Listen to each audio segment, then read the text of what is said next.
Halo pemirsa GPR TV dari Sabang sampai Merauke, dari Miangas hingga Pulau Rote. Bertemu lagi bersama saya Mona Zarinisa dalam program Kominfo Newsroom.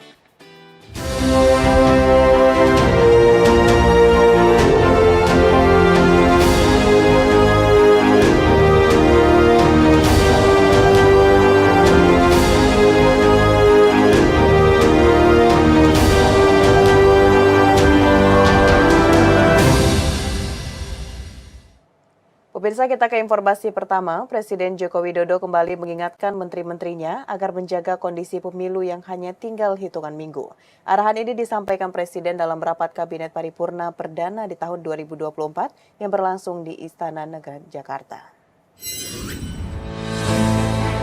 Presiden Joko Widodo didampingi Wakil Presiden Maruf Amin memimpin sidang Kabinet Paripurna bersama para jajarannya di Istana Negara, Jakarta.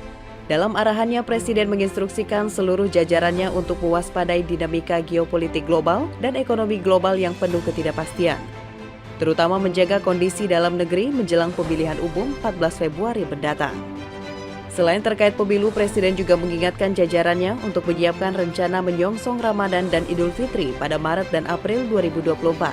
Salah satunya dengan mempercepat belanja anggaran pendapatan dan belanja daerah maupun anggaran pendapatan dan belanja negara.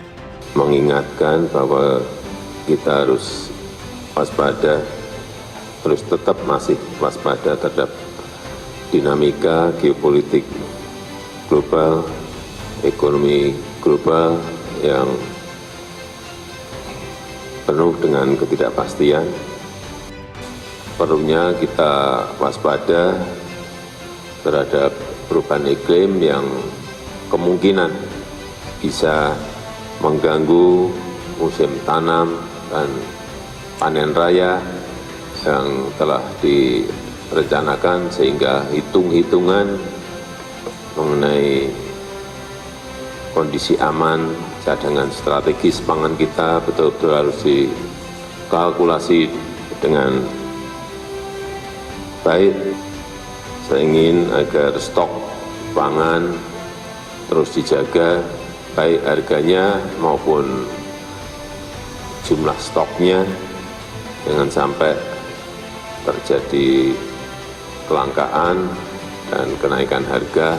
Hingga sekali lagi ini perlu betul-betul dipantau di setiap kabupaten, di setiap provinsi, agar stok yang ada bisa kita jaga dan harganya terjangkau masyarakat. Pemirsa, Presiden Joko Widodo pada Selasa 9 Januari 2024 bertolak melakukan kunjungan kerja ke 3 negara, yakni Filipina, Vietnam, dan Brunei Darussalam. Salah satu fokus Presiden Jokowi dalam kunjungan tersebut adalah peningkatan kerjasama dalam bidang perdagangan. Presiden Joko Widodo melakukan kunjungan kerja ke 3 negara, yakni Filipina, Vietnam, dan Brunei Darussalam. Dalam kunjungan tersebut, salah satu fokus Presiden yakni peningkatan kerjasama dalam bidang investasi dan perdagangan. Presiden menyebutkan kunjungan kerja ke Filipina juga dilakukan dalam rangka peringatan 75 tahun hubungan diplomatik Indonesia dan Filipina. Filipina merupakan mitra penting perdagangan Indonesia karena banyak produk alutsista Indonesia yang dibeli oleh Filipina, dan Indonesia juga berinvestasi di Filipina cukup signifikan.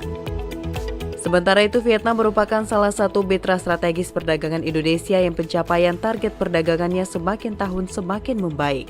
Sehingga Presiden Jokowi akan membicarakan target pencapaian untuk perdagangan Indonesia yang lebih baik lagi. Kunjungan di Brunei Darussalam, Presiden akan melakukan pertemuan dengan pengusaha-pengusaha Brunei untuk berinvestasi di Indonesia. Tahun ini juga Indonesia dan Filipina merayakan 75 tahun hubungan diplomatik. Dan Filipina merupakan mitra penting Indonesia.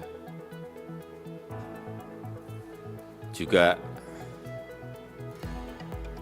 produk alutsista Indonesia banyak yang dibeli oleh Filipina, serta investasi Indonesia di Filipina juga cukup signifikan. Kemudian Vietnam merupakan salah satu mitra strategis perdagangan Indonesia yang pencapaian target perdagangannya juga semakin tahun semakin baik. Sehingga kita ingin membicarakan target pencapaian untuk perdagangan yang lebih baik lagi. Kita ke informasi lainnya pemirsa, pemerintah saat ini telah memulai mempersiapkan segala hal terkait pelaksanaan peringatan Hari Ulang Tahun ke-79 Kemerdekaan Republik Indonesia yang akan digelar di Ibu Kota Nusantara. Kepala Sekretariat Presiden Heru Budi Hartono menyebutkan salah satu hal yang harus dipersiapkan lebih cepat adalah pasukan pengibar bendera pusaka yang akan melakukan latihan di Jakarta hingga IKN Nusantara.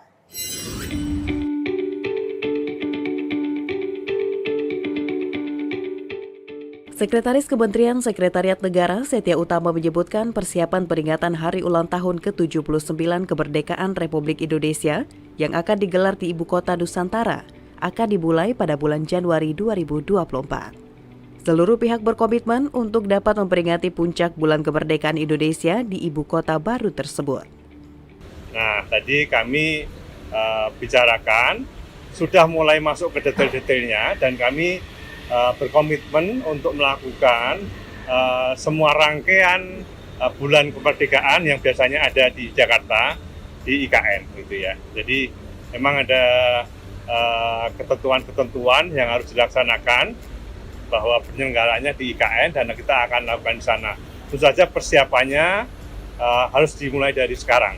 Di kesempatan yang sama, Kepala Sekretariat Presiden Heru Budi Hartono meminta setiap bidang dalam pelaksanaan HUT RI seperti bidang komunikasi, upacara, sarana prasarana, infrastruktur, agar segera melakukan pembahasan persiapan masing-masing bidang sesuai dengan kondisi di IKN.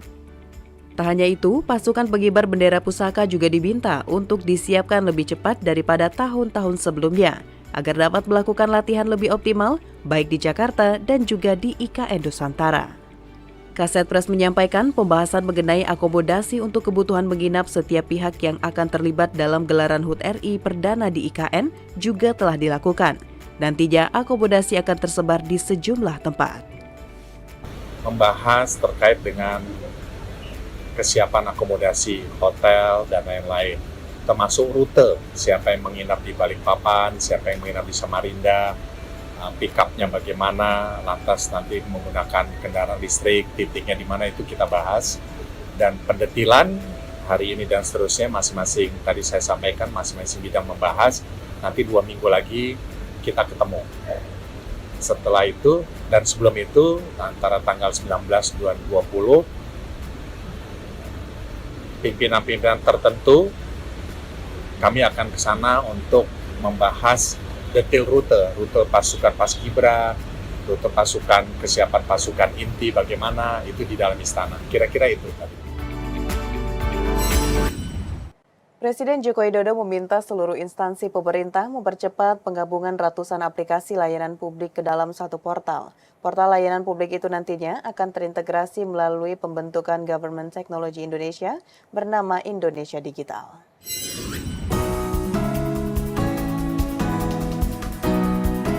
Usai mengikuti rapat sidang Kabinet Paripurna, Menteri Pendayagunaan Aparatur Sipil dan Reformasi Birokrasi mengungkapkan sejumlah langkah penting yang menjadi panduan transformasi digital layanan pemerintah yang ditekankan oleh Presiden Jokowi. Pertama, Indonesia harus segera berproses memiliki layanan digital terpadu atau tidak terpisah-pisah seperti selama ini.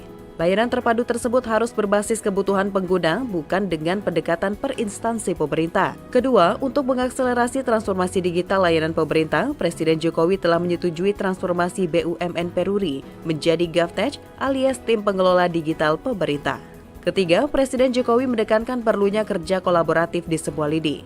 Keempat, adalah perlindungan data pribadi dan yang kelima, langkah teknis awal dengan 9 layanan prioritas yang akan dikonsolidasikan, di antaranya layanan pendidikan, kesehatan, bantuan sosial, kepolisian, digital ID, digital payment, dan layanan aparatur negara. Targetnya ini kita punya lini maksud 3-4 bulan ini akan segera diintegrasikan. Dan Presiden memerintahkan semua kabupaten kota dalam 3-4 bulan mengintegrasikan ratusan aplikasinya ke dalam satu portal layanan umum. Kesimpulannya, kalau sebelumnya Presiden atau pemerintah telah meresmikan banyak jalan tol, termasuk kereta tercepat di ASEAN, dan kali ini pemerintah secara resmi meresmikan jalan tol pelayanan publik yaitu melalui GovTech Indonesia di 9 layanan prioritas. Pemirsa, usai jeda pariwara, kami akan kembali dengan informasi lainnya. Tetaplah bersama Kominfo Newsroom.